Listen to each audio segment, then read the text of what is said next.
X-Men. Get it!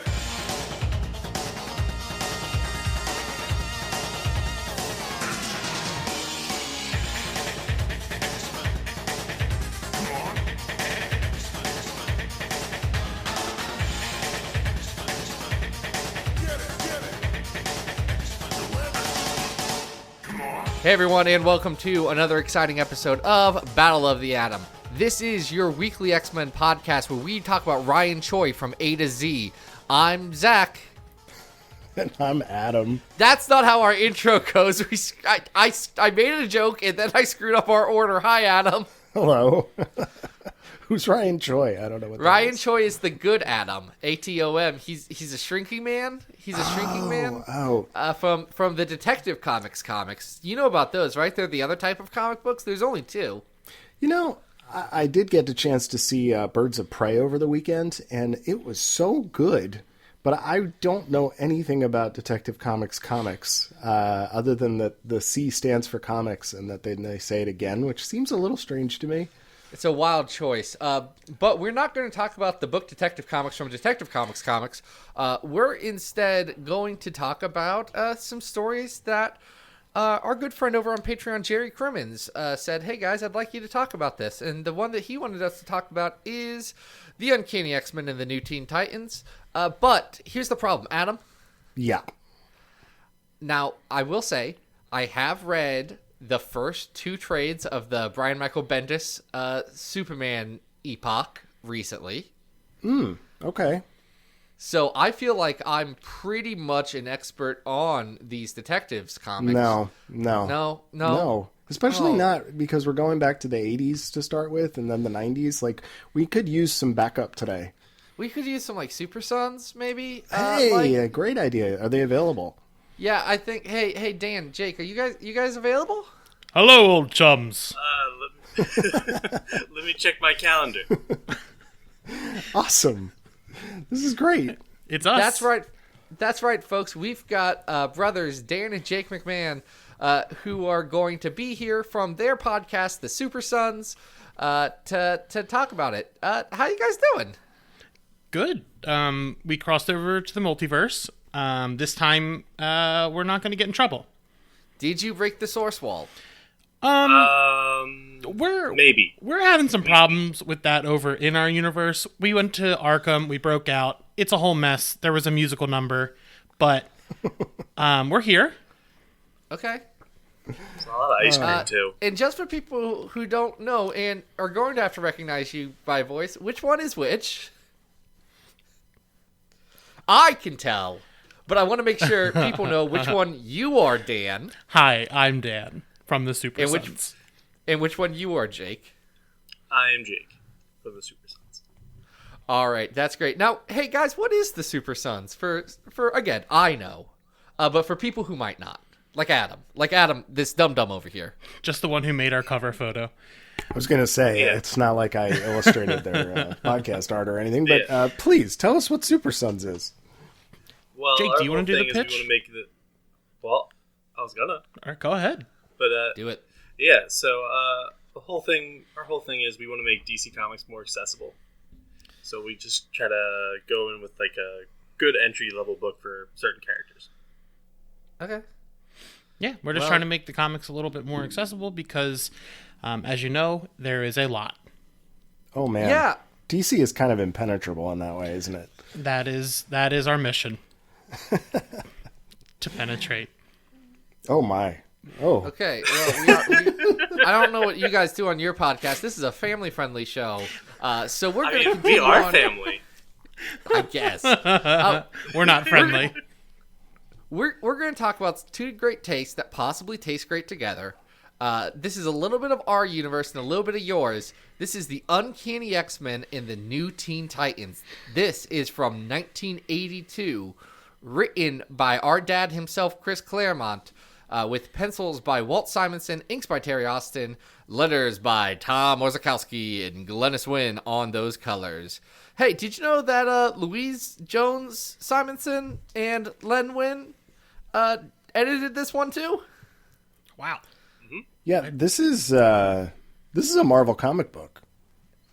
This creatively. Now I know at this point Len was over at the Detective Comics, but this is a Marvel comic, right? It even says on the cover, distributed by Marvel Entertainment Group. It has a Marvel House ad on the inside cover, and the only DC ad is on the back, and it's kind of like some clip art thrown together. Though, we should give it credit. There is some really, really smart intertwining of these two teams. Yeah, I had... Before we talk about the actual story, this book just kind of assumes everyone lives in the same universe. Yeah. It's just You like, like yeah, that? I loved it. Being It's like, New yeah, the York. Teen Titans are over there. They just ignore, like, everyone exists in the same universe, but, like, Spider-Man's not allowed to talk about Batman. That's just how it works. They all have NDAs. Because Spider-Man doesn't live in Gotham. Why would he? He why would can't he talk do about that? it. Yeah. Yeah, If I there mean, was the some only sort of reason- final crisis, he wouldn't want to deal with that. He has his own problems to worry about. His aunt's sick. He has to lift a heavy thing and get her medicine. Exactly. Now, for those of us who don't know, where do the Teen Titans generally live? This iteration is in New York. Oh, Oh, really? There's a New York in the Yeah. DC universe? I had no idea. Yeah, it's just one of those I thought it places was to all talk like about. Bloodtown and like it's Goreville. Bloodhaven. Thank you very much. It's where Nightwing lives. Everything's Wow. gory and dark in the DC universe, right? It's right next door to Gotham, and you're like, okay, but what if Gotham was worse? Yeah, that concept's always boggled my mind. Jake can speak to that more, but it's just like, you can't make a worse Gotham and still expect me to believe that Gotham is the worst, right? Yeah, there's two cities that are supposed to be worse than Gotham, Yeah. But it got blown up, so. and well, one of them got blown up. The other one, the hero abandoned it because he was like, "Yeah, it's this is too much." Was that Detroit when the Justice League was there, or which city are we talking about here? No, Hub City. At the end of Dennis O'Neill and Dennis Cowan's question run, he just kind of leaves. Oh, Okay. It's a good thing reasonable. for a hero to do. Yeah, I'm done. Yeah. But- should we probably introduce the lineups here? Because we have these are two of the most, if not the most popular comic teams of this era. Oh, easily of this era. So on the home team, which is what we're going to call it because this is an X-Men podcast, dang it, we have, the X-Men. You got Nightcrawler and Colossus and Storm and Wolverine and Cyclops and Kitty Pryde and Professor X. And then, guys, hey, Jake, who do we got from those newest of Teen Titans? Well, we got Robin.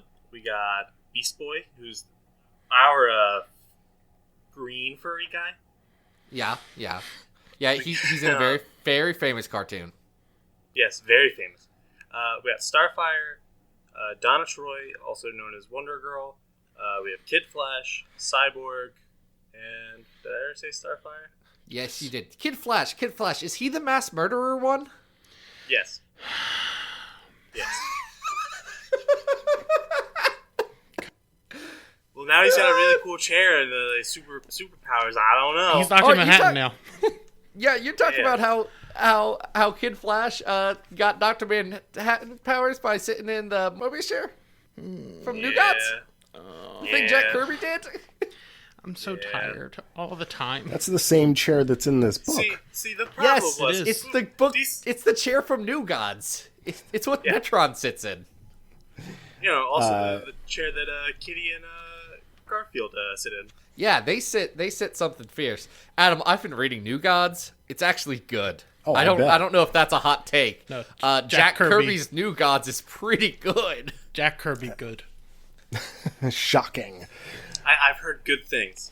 Yeah. Anyway, so speaking of Metron in his very good chair, he hangs out with this guy, and I'm not sure who he is. He's like Blue the Thing, right? He's Thanos, essentially. Thanos. They're hanging out with Thanos, right? Oh my god. You guys told me I'm not allowed to say bad words. You're Is it butchering. pronounced? Is it pronounced Dark Side or Dark Seed? Dark Side is. Yeah. Got it. Adam, I'm starting to feel like I might know more about Detective Comics than you, just from I told you, osmosis. I don't know anything. That's why we brought the Supersons on. Darkseid's very famous, though. Oh, I know, but I've never guys. known how to pronounce it. He has laser eyes. It's his... I forget what his laser eyes are called. It's something... it's something dope. Omega beams? Ooh. Yeah, it's dope. Yeah, he's very scary because he is the opposite of everything good. Like, his heart is just a black hole, and that's why he's, like, the scariest villain. Just because he literally just doesn't care about anything except power. Would you call him the dark side of all things good? I would go so far as to say that. Ah, man. Friggin' love Jack Kirby. Man did not like subtext, and I can appreciate that. His drawings are just... I could talk about those for hours. Like, he... Just something eternal about all of them. Well, speaking of drawings, we should also probably mention the format of this book. It's a little bit wider than a contemporary comic book, and Simonson is doing a lot, as we flip through it, a lot of full-page spreads and double-page spreads that go full bleed to the edges of the page, and it really is a beautiful prestige format. Yeah, I love there's one page where the Phoenix's fire is wrapping around the whole page, and it kind of bleeds into Starfire's hair, which is a very, very cool visual. Yeah, speaking of people who like Jack Kirby, Walt Simonson likes Jack Kirby and does like drawing Jack Kirby stuff in this comic. And considering the X-Men might be one of Jack Kirby's worst works in the Silver Age, it's nice to see that spirit live on here, especially in a team up with, those Teen Titans as they fight Darkseid. Because did we mention that Darkseid resurrects the Phoenix in this one? The Dark Phoenix, the Darkseid Dark Phoenix team up. Yeah. Yeah, the Phoenix is coming because Darkseid is. But it's not really Jean, right? So we begin with some X-Men having some Jean nightmares, going to visit Jean's parents, and then eventually teaming up with the Teen Titans, who are sort of getting into this in a weird way, right? Deathstroke, not to be confused with Deadpool, is helping Darkseid with his little ogre monster thingies. You talking about the Hunger Dogs? And they're the parademons. Oh no, these are parademons. Parademons, thank you. And they're trying to soak up all the residual Phoenix energy, including where Scott and Jean consummated their love on top of a butt. Yeah, it's an interesting plot. Here's what I'll say from a plot standpoint. I think Chris Claremont really knows how to hit those emotional beats for the X-Men. I think Chris Claremont is definitely writing the Teen Titans. He's like, and they're here too. Yeah. Well, I mean, there was supposed to be a follow-up to this. Yeah, with Marv Wolfman and George Perez, right? Our dads. Yeah. Yeah, our dads. And now, why did that get canceled, though? There was some arguments about another crossover, right? JLA Avengers? Yes. Yeah, there was some problems between the companies. Ah, that's a shame. I would have loved to have seen a sequel to this, because this is beautiful. I love this. I really loved this. This was a lot of fun. So, am I allowed to say the HORNY word? Horny? Yeah. Oh, yeah. Yep, So go you for can say it. horny. I think We're pro horny. Chris Claremont writes a really good Beast Boy because they're both so horny.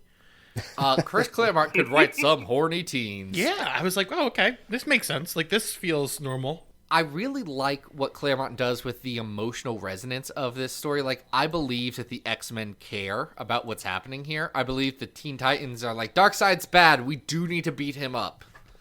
Well, I also like the concept that Starfire is mortified by the concept of the Phoenix, and that we get a little Shi'ar stuff wrapped into here. So the overlapping of the universe and the stories, it's fun. It makes sense for the context of this particular one-shot. She, when she is fighting the Phoenix, she says she's trying to avenge the Dabari, which I don't think anyone else did in your universe. One Dabari guy did try once. It didn't go great. well. We also forget about the planet. To be fair, hold on. Immediately afterwards, the people who were in charge of the Dabari Star did put Jean on trial for genocide. That's the next story beat. Hold on, wait. No, we held her accountable for that one. They murdered her. She does die. Yeah, she gets it fixed. It felt like these characters really existed in the same universe, and I was like, wait, this just works. Like, I just believe it. But you know what shouldn't work? Cyborg swinging through the city like Spider-Man. I thought that was a little strange. He's got to be very heavy. I didn't know if that was like a Teen Titans thing that he always did, and it's like, whatever, that's fine. You go do you, Vic. I never was a huge Cyborg fan. I am now. After the Teen Titans Go to the movies movie, because, and I quote, he refers to himself as Mr. Meatball Disaster. And that hit me where I live, I'll be honest. Right in South Jersey. I did, while we're talking about Teen Titans Go, I've had this out on the coffee table, and my daughter was like, oh, cool, it's Teen Titans. And then I showed this to her, and she was like, wait, who are these people? Because, her knowledge of Teen Titans all comes from the cartoon. But it is interesting catching this version of the characters, which at the time was like, such a cultural phenomenon. But to see Starfire running around kissing Robin and kissing Colossus, I think my daughter was like, wait, why is she doing that? It's a different version of the character, These were our, Jake, you would go so far to say as these are our X-Men, right? Like, at the same time, they were really big. Yeah, this was DC's answer to Claremont's X-Men. It's one of like the most iconic runs of our universe. I don't think it was as long as Claremont's reign, but it wasn't 17 years. That's a spell. Yeah, but what is? Well, yeah. Marv still writes good books though. Mm-hmm. Yeah, Claremont isn't allowed out of his little corner. Hey, we let Claremont do his stuff. It's called a retainer. Still buy it. This is the Chris Claremont Retirement Fund. It's and awesome. Marvel brings him out and says, Chris, I know we were bad about creators' rights for a while, so here's your pension. We will trot you out to write a book every year or so. Would you like to put 8 pages onto God Loves Man Kills? And we'll just sell that for $8. I can't believe that's happening. Me either. I'm so excited. I am so excited. You guys know about that, right? God Loves Man Kills, the seminal graphic novel, and they're going to re-release it in 2 issues with an extra 8 pages of new stuff. Yeah, just what everyone wanted. I did not know everybody that. needed that Snyder cut. We have avoided that so well with our show. We haven't had anyone hop into our DMs about it, into our comments, and I don't think I'll feel successful until we get some. Well, you should be happy because those people are dumb and bad. And guys, I'm taking a hard stance here. I know we have a lot of listeners, and some of you may like the Zack Snyder cinematic experience. It's bad. And what are you talking about? Yeah, just go see Birds of Prey, which is a lot of fun. I haven't seen it. I'm the problem here. The problem. Yeah, the movies are a needed to lot. see it. Jake hasn't seen it either. That's okay, man. When you have time, it's fun. Anyway. I watched Shazam. I thought it was kind of neat. There you go. I thought it had some issues with tone, but generally it was a nice movie. I just wish that it was something I could show my kid without there being traumatic scenes. Yeah, it was stuck between 2 worlds.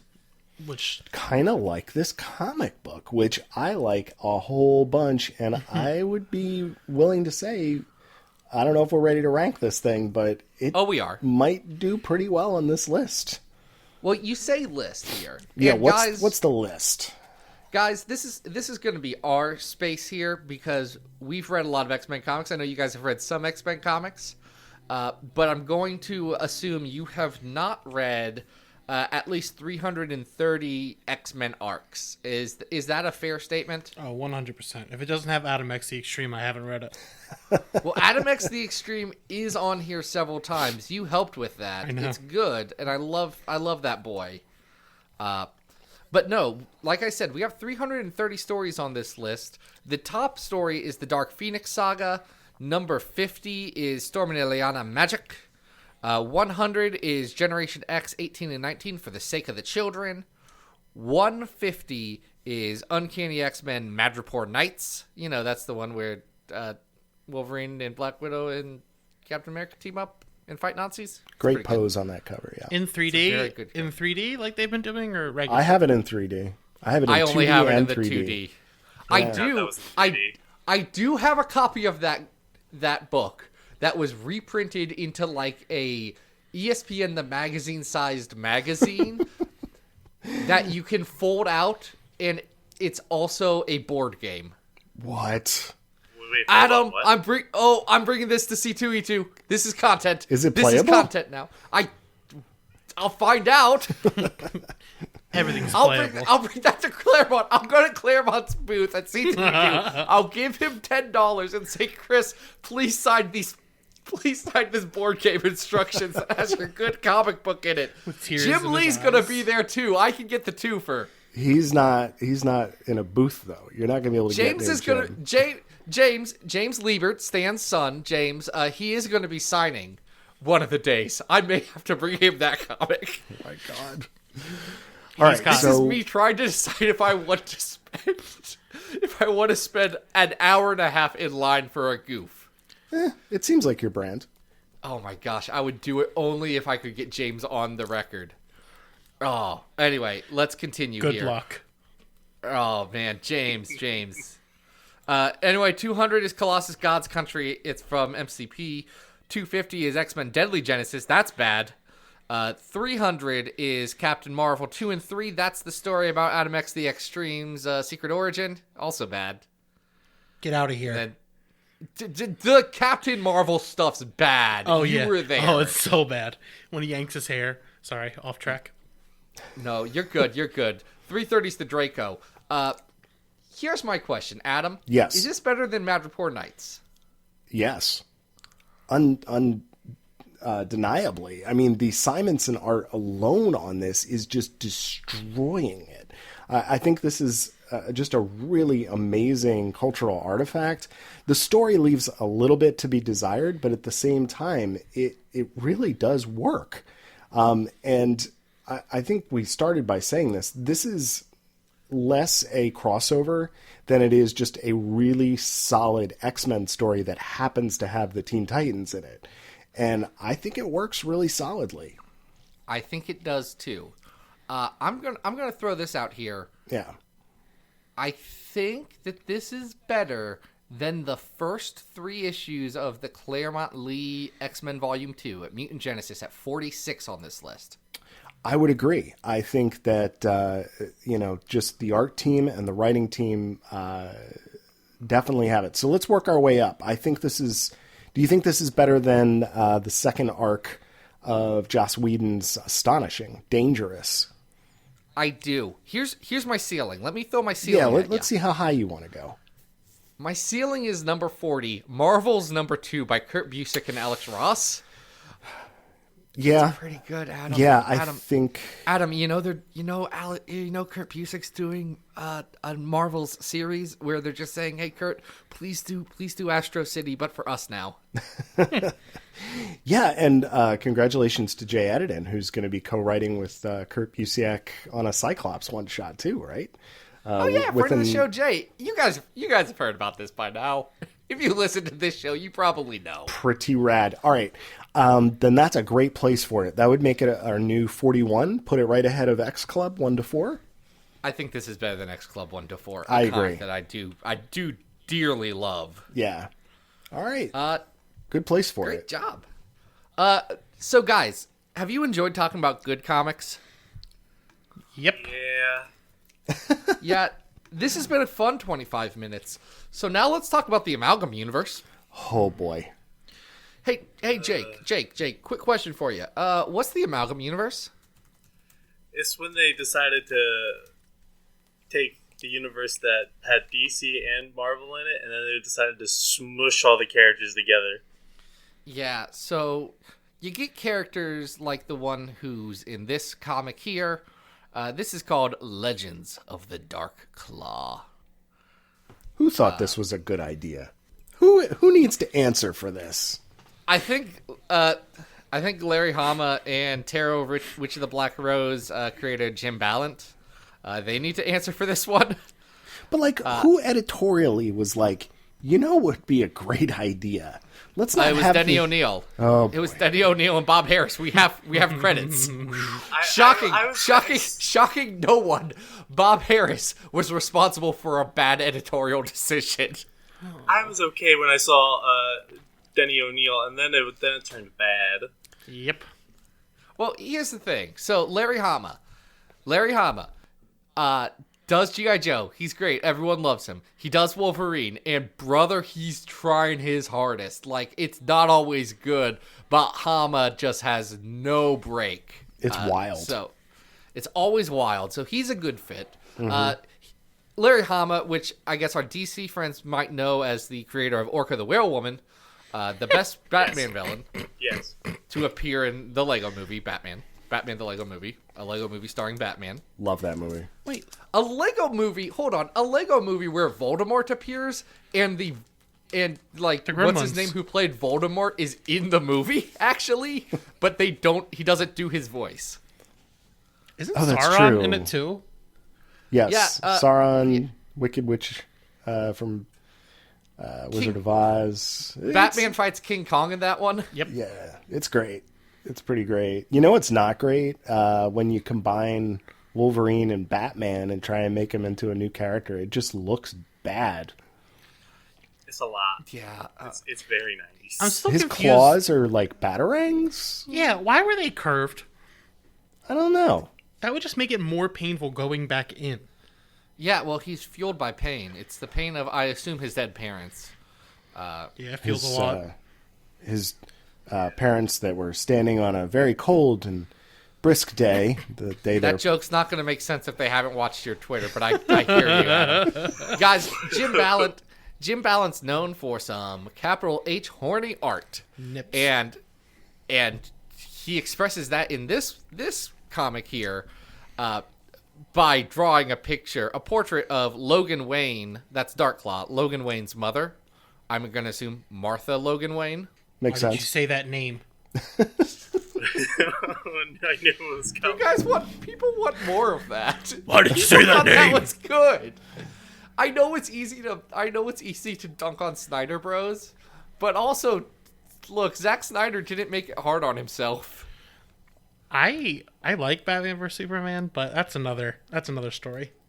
Okay, I mean, look, we're all flawed beings on this cursed earth. What is it? If a story mattered, to you, then it mattered. Yeah, I'm not saying it didn't matter. Things can matter. I'm just saying it's bad objectively, Dan. No, right? No, I'm just quoting the great Zachary Jenkins. Yeah, I'm sure I've said that. I've said things suck too. Like, I think there's a difference between quality and something quote unquote mattering, and I really do hope that if it brought you joy, Listen. that you embrace that joy. That's fine. I'm just going to warn you. You want to move on from this before they hear. Before they hear. Yeah. Well, luckily, they are also in this comic because we got Sparrow. Adam, do you like Sparrow? All right. So Sparrow is clever. It's Jubilee crossed with Robin, and that's funny because when Jubilee premiered in some of the art, she was colored in the same outfit color scheme as Robin. So Yeah, she looked like Robin. She was Wolverine's Robin. Exactly. It was a great gag. great gag. I get it. I like it. You know what I don't like is that Larry Hama has this character calling the Captain Marvel Huntress here a slut for no reason. Mm-hmm. Like, I don't. Lots of derogatory terms. I don't get this comic book at all. So Sparrow leaves a lot to be desired. It's certainly not as bad as whatever this real... I can't wrap my brain around the Joker Sabretooth. Like, I'm The looking at hyena? it. You talking about the hyena? I'm looking at it right now. I am. I'm looking right at it. Oh, and because hyenas laugh. There we go. We've got it, folks. We are now operating on the level of Denny O'Neil. Guys, Wow. it's so hideous. Like, it's really hard to look at. It's a real bad design. It's Guys, so bad. the hyena has Sabretooth's build, also known as the build of Joker at the end of the videos game Batman Arkham Asylum. But also, he has Joker's face, and then he has Sabretooth's weird back hair, except for it's green like the Joker's hair. Yeah, like, why wouldn't you just, like, go full colors with, like, the Joker colors on the whole body if you're gonna do it? Yeah, Like, he should He needs like, some purple. have purple skin. Yeah. That would be cool. It's ugly. It's just so ugly. It's one of the worst designs I've ever You seen. know, my favorite part of the whole comic was when I got to the end and I saw the preview for the next issue, and I was sitting on the train on my way to work. It was raining outside, and it was raining inside my body because I was like, "Oh no, they've cursed me to read a full arc of this." And then Jake was like, "Oh yeah," and that fake tease to make it seem like it was real, and It's a goof. my heart went back into my body. Granted, There they did is a make another follow-up one. story. Yeah. Yeah, Which but I've looks just dropped it better. in the chat if you haven't seen it. It's called Darkclaw Adventures, and it looks great because it's a Batman Yeah. Adventures comic. Yeah, I really wish that's what we covered. It's Bruce Timm. It's a Bruce Timm. Yeah. Generation There's a lot X. There's a lot of X-Men amalgam stuff. Yeah, we're going to talk about more of them. But we can all agree Legend of the Darkclaw is bad, and everyone who thinks Amalgam was good needs to check themselves. Yeah, it's something else. So, the story, I haven't we didn't seen even the- tell what happens in this book. Something happened. No. Well, Bill Clinton almost gets assassinated with laughing gas. Yeah. Bill Clinton is Don't in worry, his comic don't worry, book. don't worry, don't worry. Hold on. Adam, don't worry. He did not inhale. Timely references. He gets assassinated with stuff that the hyena gets from a printing company. What? Larry, what are you doing here, bud? Isn't Right, he he writing needed- a Wolverine comic? Right, the hyena broke into a newspaper to get their typeset so that he could retypeset the headline to read how he was going to kill Bill Clinton. Yeah, that tracks. It's a bad plan. Yeah, Man. I just want to go on about the thing I mentioned before we started recording. Why does Darkclaw have just a bunch of the same costume in his normal guy closet and not in his lair? Because he has a lair. But Or the fact that he's an artist. Why is Wolverine Batman an artist? He's an abstract artist who incorporates his 3 claws into every piece, which all the pieces look exactly the same. It's bad. Oh It's my bad, God. actually. He's channeling the There's so rage of his much. dead parents so into much wrong his with it. claw art. Yeah. And oh my gosh, guys, Legends of the Darkclaw is horrible. Yeah, it didn't. It aged like milk left out in the sun. Oof. The whole after thing. after it hit the shelves, that Yeah. It should have come with an expiration date. It is quite terrible. It's reminding me a lot of that time that we read the Witchblade Wolverine crossover. Which is at fourth from the bottom, 328. I think this is better than Witchblade Wolverine. Yeah, I don't know how much better it is, though. I mean, this is some really bad comics that, like, just seem... This should be fun, right? Like, we should be having a good time with this, and it's really not a good time. Here's what I'll ask, Adam, because it's thematically relevant. Yeah. Is this better or worse than What If Wolverine was Lord of the Vampires during Inferno? Oh, boy. That's the sequel, by the way, guys, to What If Wolverine was Lord of the Vampires, which is the comic that begs the question, what if Wolverine was Lord of the Vampires, though? Here's what I will say. As much as Jim Balance art is really not my cup of tea, it's still better than that What If issue. I think that's fair. Yeah. This isn't better than Eve of Destruction at 319, though. And Eve of Destruction's not a story I enjoy. I don't even think it's better than Prisoner of Love at 2 down from that, or 3 down from that. Okay, what's New Mutants 56? That's not Bird Boy, is it? I think it's Bird Brain, yeah. Why did I not label that? Right? Yeah, it's Bird Brain. Bird Brain. This is better than Bird Brain. Yeah. Okay. So it's our new 323? Do I have to... It is. Yeah? It is 323. Did you have a question about Bird Brain there? Were you about to drop a Bird Brain question? I was going to say, I've read that arc, and that still feels generous. That has some good art. I'm going to give it the art. That. Yeah. It's a lot of squawking, but we'll give this the slight edge. Wow. All right.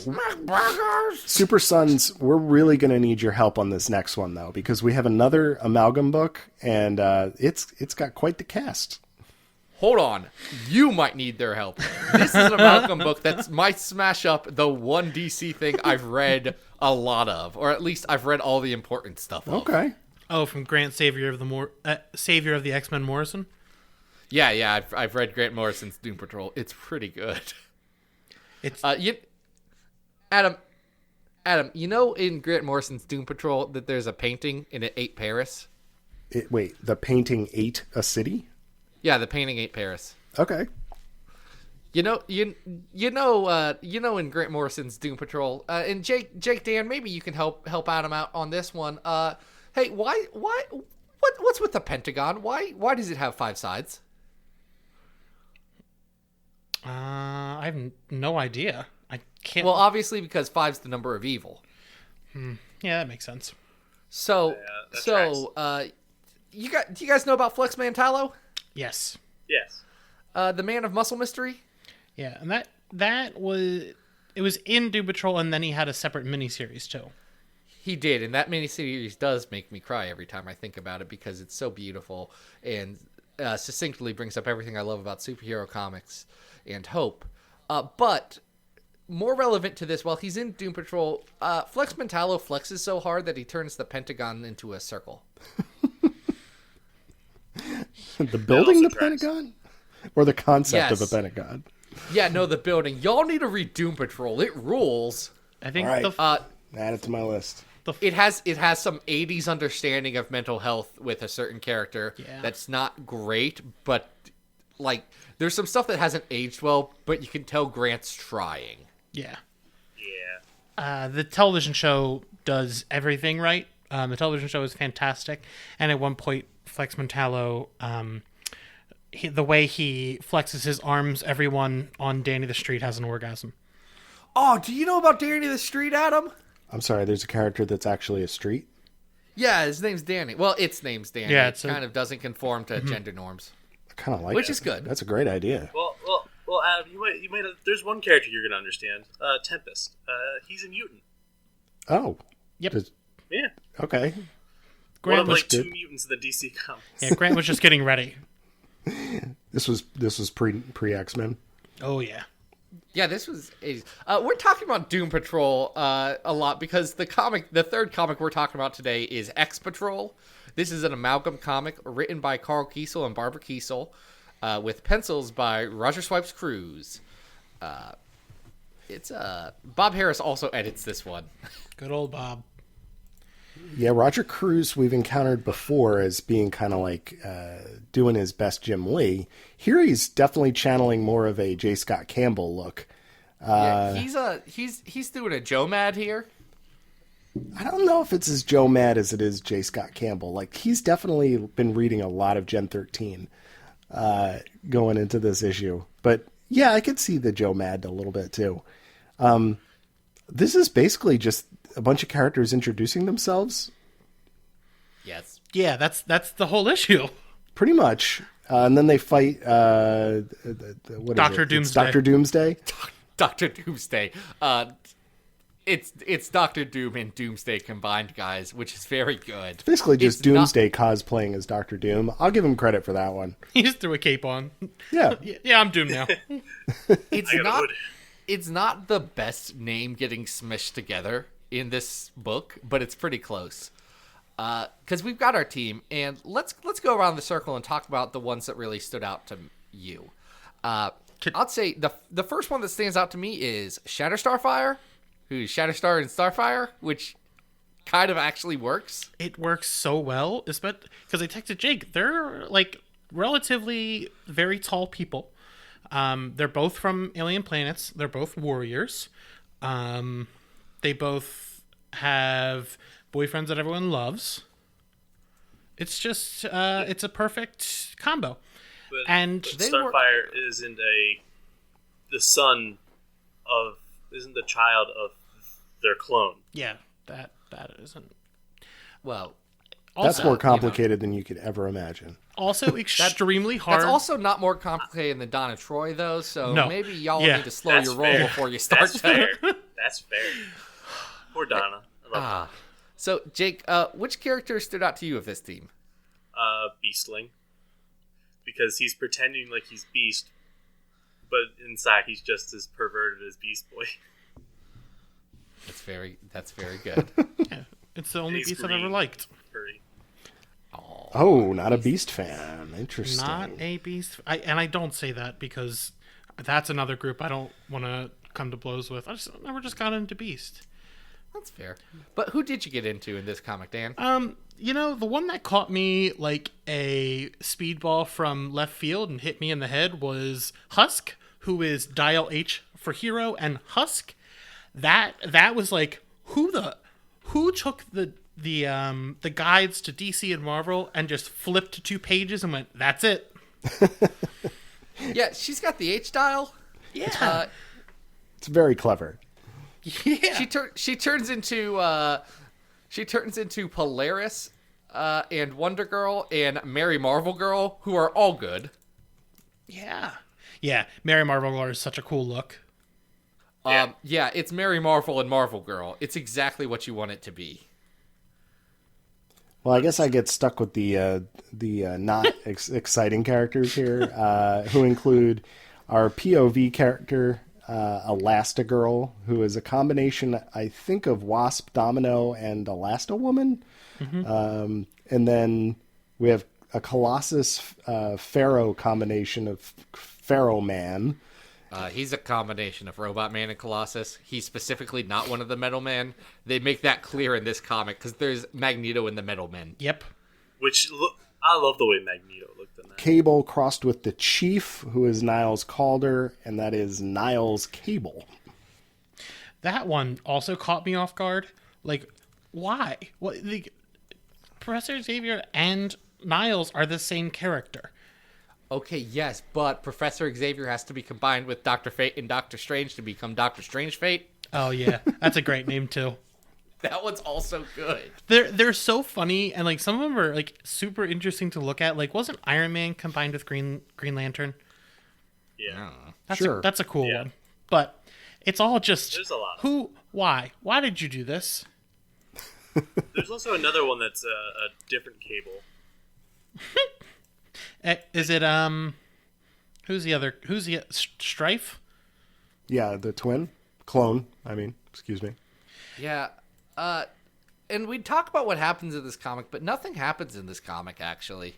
No, they introduce each other to each other, and then they have a brief fist fight with Dr. Doomsday, and there we go. There's your letters page. A quick question about this story, though. Yeah, what's up? They all work out of a giant X right next to Central Park that was quote unquote built during the World's Fair. What the Sure. oh. There we go. Now I have to use my bleep button. Wait, can you actually bleep me? Yes, I can bleep people. Yes. All right. It just Did you takes listen to this show? it takes effort. Sorry. It takes time on my part to edit out bleeps because All I have right. to okay, where's the cuss? Replace with a chirp, and then it goes, what the chirp? I am also for the gag gonna replace that chirp with me saying chirp.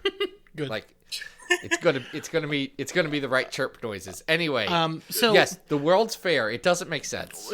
and it was in Iron Man 2. Like, it just seems like a reoccurring theme of the World's Fair. It just leaves really interesting stuff. Yeah, one being in Canada, there was a floating island McDonald's during the World's Fair. just a side fact that I know a lot about.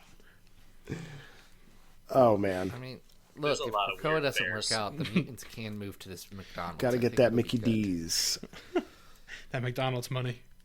I'd be lying if I'd said I did not have a sausage egg McMuffin and a hash brown and a large black coffee this morning. No shame, Zach. No shame. It was called the McBarge. That's also very good. I mean, there is an equivalent to this giant X in X lore, which is probably ship. But I don't really see how that lines up here. Also, the Teen Titans Titan Tower. It's that. That's what they're doing. Yeah, that is also another thing I've never understood. No one is like, you know what? I think I know where the Teen Titans secret lair is. It's also on an island. Let's rank this comic and our sadness. Adam, is this better or worse than Onslaught? Better? That's at 310. I'm gonna say better. What do you think? No? I think I think we're in the right area. Is this better or worse than? Because this is harmless and kind of nice, but mostly harmless. I don't think it's better than the first arc of X Factor. How's that? At 307 or 309. I'm getting my numbers probably screwed up. Yeah, it's probably better than the first arc of X-Man. Yeah. The Man Who Fell to Earth. Definitely. I think we found our home. This can be our new 309. It's X Patrol. I've not read the other X Patrol comic. There's 2 of them. Is it also based on Batman the Animated Series? No, this one's based wish. on... No, it's just like... I think Brother Blood's in it, but I don't know who Brother Blood's combined with. He's a brood. You know about Brother Blood, right, Adam? I don't know anything about Brother Blood. Brother Blood's a vampire. Oh, cool. Yeah, he bathes in blood too. So he's amalgamed with Morbius? No, No, he just a has a brood. brood... This Brother Blood has a brood queen inside of him. What? Okay. And looks like he looks like not Sinister, Strife. Yeah, Brother Blood's just the name of... Oh no, this is Brother Brood. Excuse me. Oh. Okay, that's I get very it. good though. He's got We're little going with brood a heads. pun. And he looks like Strife, mixed with Brother Blood, mixed with the Brood. So, I'm sorry. If it's Brother Blood and the Brood... Brother Blood is a vampire from shouldn't it Detective be, Comics. Shouldn't it be Brother Brood? Adam, I'm gonna let that one sit there in silence and let you think about it. While our audience, our dear listening audience, does have to live with that dead air that you have put out. Listen, I will never live down my mispronunciation of that, so I just wanted to incorporate it back into our fun little thing before we wrapped up. People don't Well, forget. and this was a fun little thing. I think first and foremost, I want to thank Dan and Jake. Hey guys, it was really fun. Thanks for having Thanks for having us. If people like your specific, universe, Distinguished but- competition. yeah, the distinguished composition, in all 5 generations of it, where can they find you? You can find us on Twitter at DC Supersons, on the Instagram at SupersonsPod. You can find me at Dan the McMahon. And Jake, they can find you on Twitter finally. Yeah, Jake likes otters. I like otters too. Again, I think I said this off air. They're fine. Yeah, Zach doesn't like otters. I think they're fine. I don't have a strong affinity towards otters. They are at the museum that my son likes to go to, so we see otters sometimes. They're neat, I guess. They run the museum, or do they live there? There's an otter exhibit there. They know how to use tools. They can run a museum. There's an otter exhibit there, but there's also a meerkat exhibit, and there's a sloth, and I like both of those better. There's just a full museum in Ohio being run with otters. Yeah, look, that's what we got. I would go to that museum. We also have COSI. We have some good museums. Not the Rock and Roll Hall of Fame. That one's bad. Don't go to that. Anyway, things that aren't bad. Things that aren't bad are our Patreon supporters, like Jerry Crimmins. Jerry went over to Patreon. He threw money our way, and he got this episode as a present. So thank you, Jerry. If you want to be like Jerry, you can go over to patreon.com go to the Battle of the Atom site and then be like, hey guys, here's some money. Go. And then we will handcraft an episode around you. We also have a bunch of...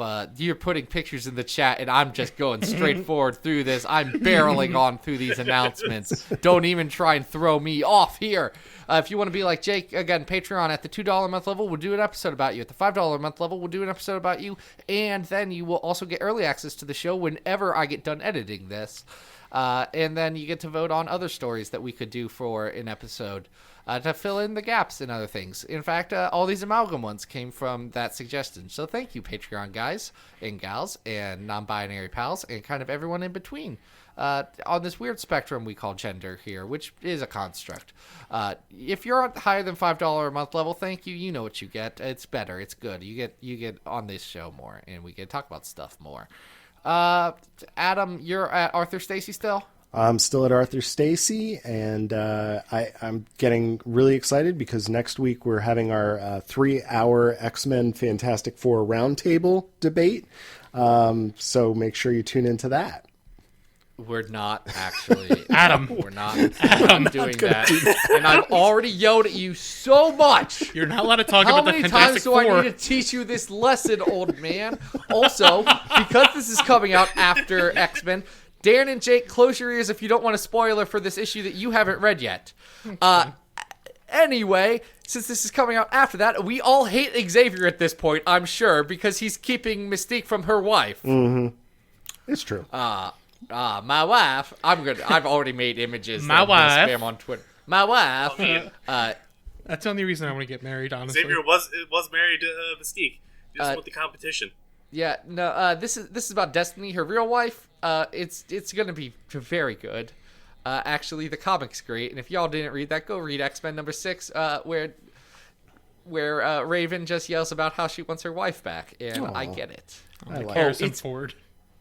It's very good, actually, guys. So we all hate Xavier again, which is great. I'm glad we're not on his side. Xavier's in the name of my website, XavierFiles.com, and I think he's a piece of garbage. So, you know, we can all get behind that one. Also, XavierFiles.com is the website. It's got great articles. Probably a great one that I have to edit after I get off of this about X-Men number 6, and then some other comics, including, actually, if you want a good nuanced take on pretty much everything, I'm super proud of the article that Stephanie Burt and Andrea Ayers did about Fantastic Four X-Men number 1.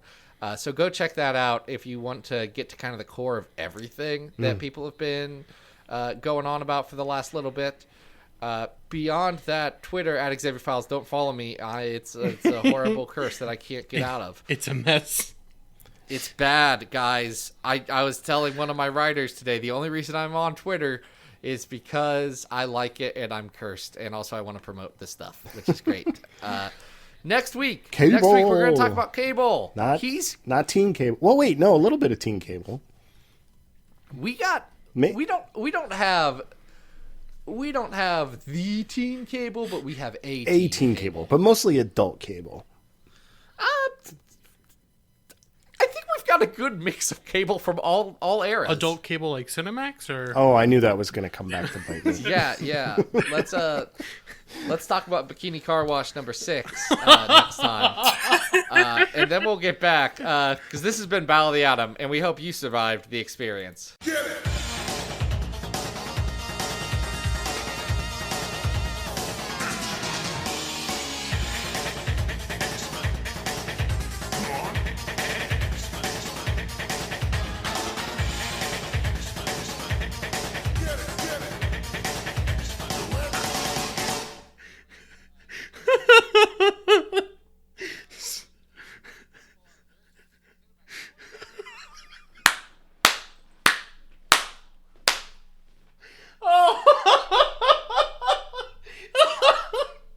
That was very specific.